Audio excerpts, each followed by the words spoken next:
Hi guys, I'm Shmee. Hello, good morning to you. Welcome back, squad. Welcome to the channel and welcome today to TechArt in Germany, where we're going to take a look at their new carbon sport package for the 911 GT3. I'm going to get to take this car out for a drive. I'm looking forward to that because I have not yet taken delivery of my new GT3. However, this poses one very big question. Should I be looking at some of these modifications for my car? Let's have a proper look around it. We'll show you all the changes here at TechArt to the GT3. Then it will be time to take it out on the roads for a short little drive.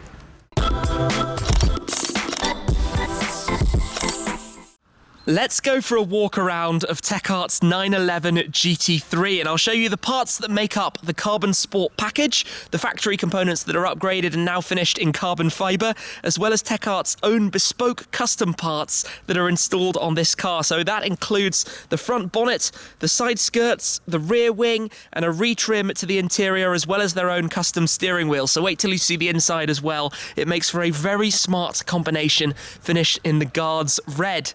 But before we go into too much detail, just rewinding a moment to go back to basics about the newest generation 911 GT3. If you're not familiar with it, the 991.2 codename, the facelift to the 911 991. This car has a 4-litre flat 6. It makes 500 horsepower. The engine is mounted back here. It revs up to 9,000 RPM. Power is driven through the rear wheels. It has a 7-speed double clutch PDK gearbox, or also you can even have it now with a manual as one of the different configurations of the car. Now this is the original car as it was launched, the full fat GT3 we could say, with a fitted rear wing, but it can also now be had in touring configuration where the wing is effectively deleted and it blends in rather more as a regular 911. However, this is similar to how my car is going to be, with the wing, with the PDK gearbox. I think actually we should come in straight away and talk about this rear wing, because this is a bespoke component on this car, different from the standard wing, slightly larger, more aggressive, and I think most distinctly finished with this bespoke paintwork matching with the car, but on top of the visual carbon fibre. So this matches through towards the front, over the roof, and it's painted to give it a very distinct style, rather like that GT Street R you can see in the showroom window behind us there that I filmed with one of before, but TechArt always have this distinct livery on their cars.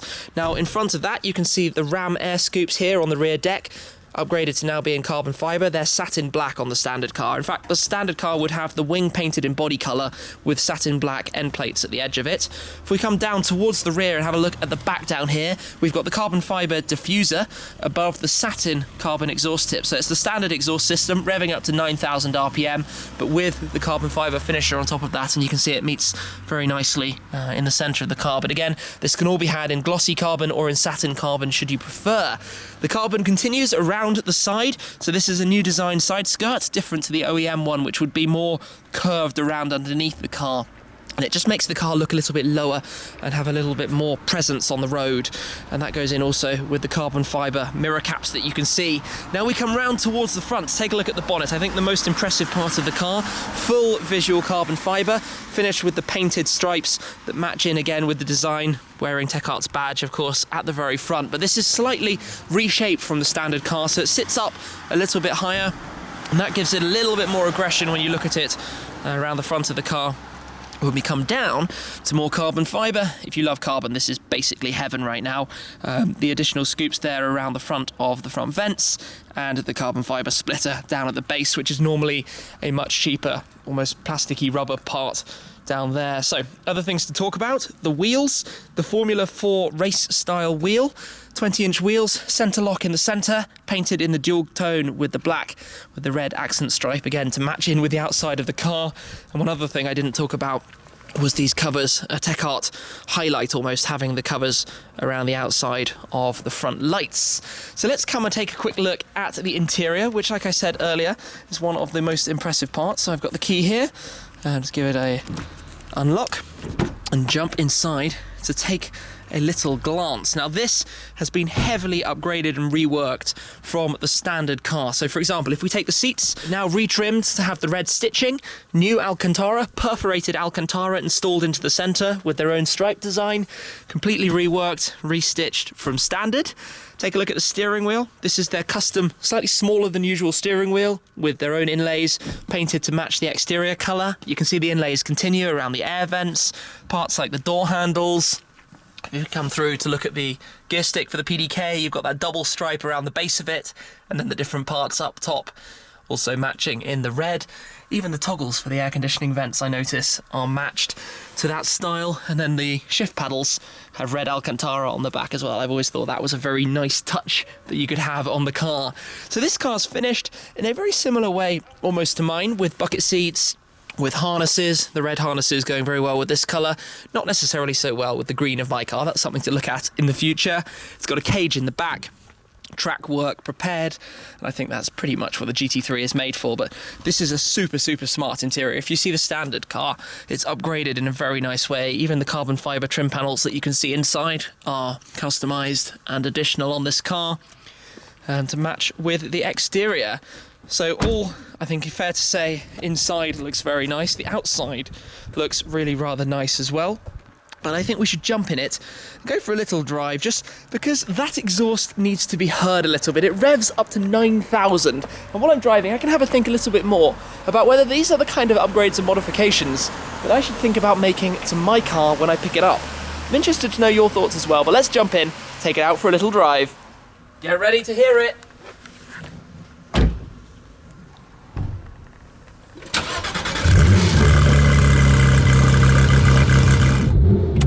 Sounds good then. So we're just going to go for a short little drive here, just to enjoy the car. I've driven one in anger, I suppose, in more anger before now. So this being a customer car that TechArt and the owner have very kindly allowed me to film with today. Huge thanks to them, because obviously that's quite a special opportunity. But it's my second time driving the GT3 before I take delivery of mine. So let's pop it into gear and head on out. Everything is comfortable. It just sounds raw and grumbly already, and this is the standard exhaust system, so presumably in the future it will be possible to have one that makes even more noise. But for now, just get on the move. You can feel the lightweightness of the flywheel, the rattles it makes, the gentle noises in the background, and the steering wheel is instantly really comfortable to hold. They make this wheel in-house. I've had a look around the workshop once before and seen exactly how they do that with different materials, leathers, Alcantaras. Being a little bit smaller but still quite chunky, it's very sporty, which is exactly the kind of feel you really want when you're driving a car like this. It really, just driving around town, this is actually quite interesting. It feels like it wants to be let a little loose. However, you might have noticed that the ground around us is a little bit white. It's been snowing, and that means I'm going to be driving very carefully and cautiously today. We're not going to be stretching the legs in any particularly adventurous way. More, I suppose, getting excited for the GT3 to arrive. I definitely am, that goes without saying, but to think a little bit more about modifications and what one can do and how one can change it, because you can always spec a car from factory. So my car, for example, is coming in a painted to sample colour, Gelbgrün. It's the colour that I chose from Porsche's historical backlog. I've done a number of individual options that you may or may not have seen by this point, but you can always customise beyond the factory. You can do your own things, your own upgrades, your own changes, and make a car completely bespoke and individual to you. So I always like to consider what options there might be available, and I think when you look at this whole package of this car as we just exit town, which means PDK into sport, I think it's a really nicely balanced, very OEM looking but clearly customized machine. I think that's what, just let the revs build up gently and the PDK is seamless. I think that's what makes a tastefully modified car, you know, one that isn't ridiculously over the top or imbalanced, and this makes a package that ticks those boxes. So it's certainly something quite interesting. But now that we are out of town and on the open roads, let's just enjoy a little bit more. Oh, listen to that, it's just glorious. And the shift noise, the little squeaky pop you get when you shift through the gears on these curvy countryside German roads. This is heavenly. This is exactly how I like to drive. Listen to it.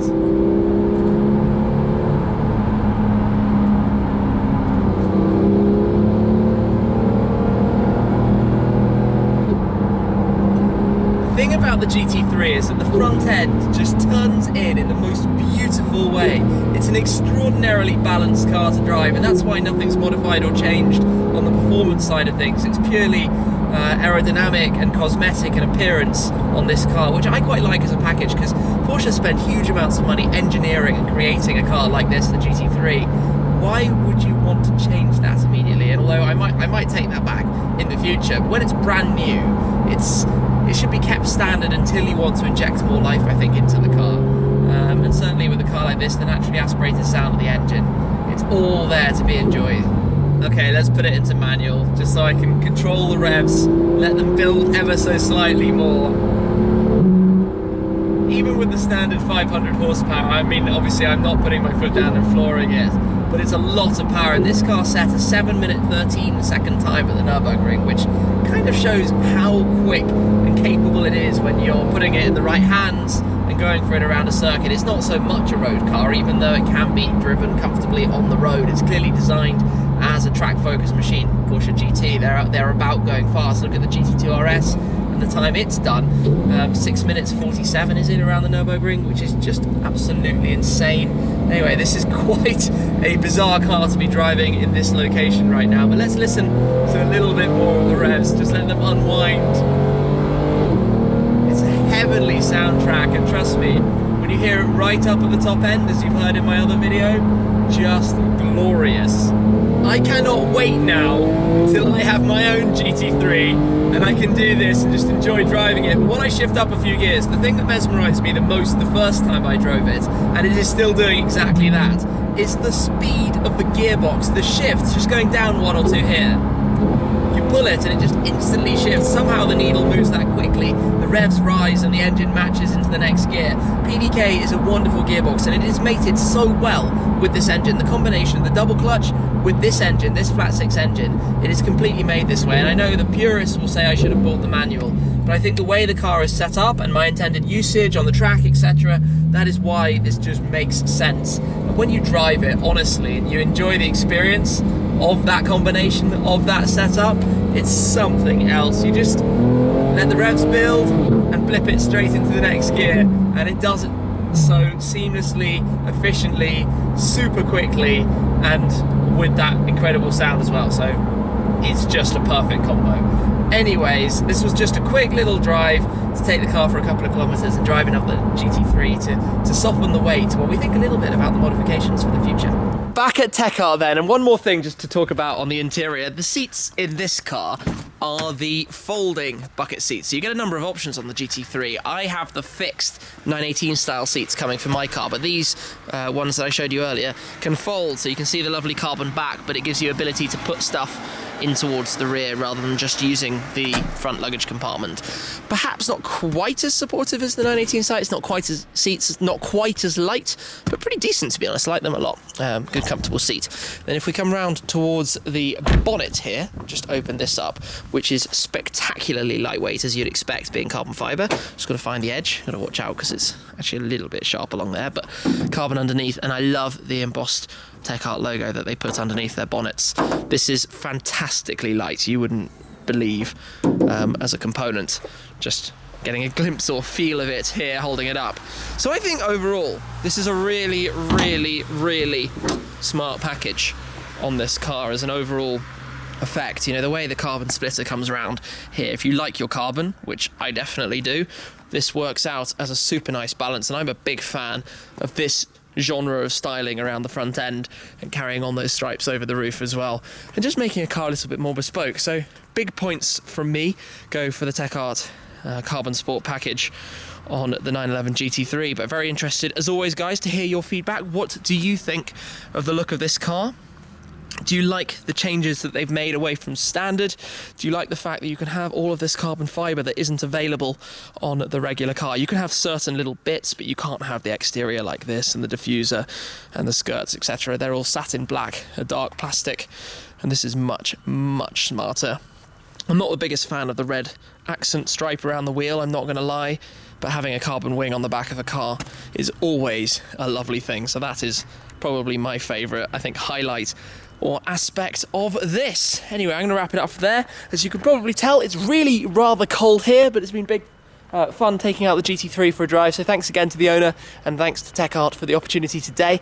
And do let me know down below what you think about modifications to my inbound GT3 due very, very soon. Anyway, I'll wrap this one up there. Thanks again guys for watching, and I'll catch up with you again very soon. Cheers!